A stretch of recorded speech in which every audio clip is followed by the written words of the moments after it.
halkani waa gudaha masjidka Rawda ee ku yaala dhinaca bari ee magaalada Minneapolis waxayna dadka afurayaan iyadoo san jirin cabsidii kala fogaanshaha iyo xayiraadihii la xiriiray cudurka COVID-19 ee jiray labadii sano aynu soo dhaafnay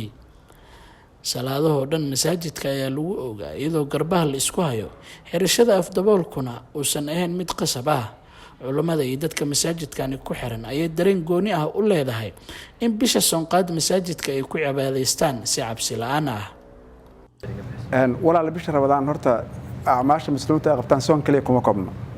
waxa jira dhaqdhaqaaqyo kale oo fara badan oo aad iyo aad laga maarmaan ah waxa kamid ah maartay dadkii inay meel ku wada afurayaan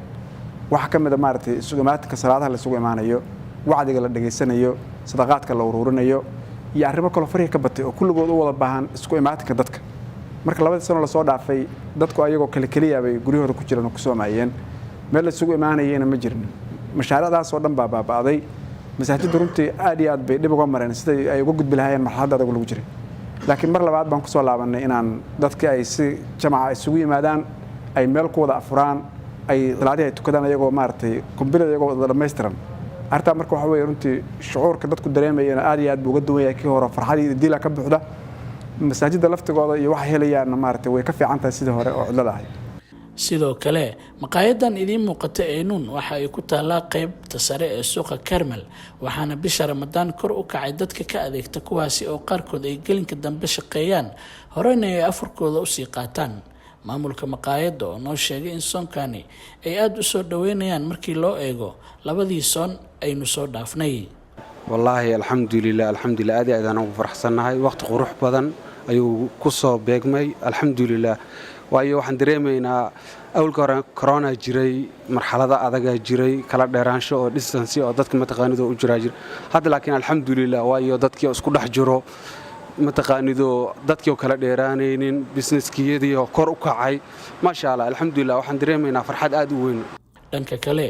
gabadha tan idin muuqata magaceedu waa Rawda Cali oo suuqa Carmel ku leh ganacsi canshuur celin ah bisha Ramadaan waa bil ay si weyn u sugto sanadka oo dhan ayna ku xisaabtanto Rawda waxa ay si gaar ah u xiisaysaa u sii imaatinka qoyska ee bisha Ramadaan taasi oo labadii sano aynu soo dhaafnay cudurka COVID-19 ka hor istaagay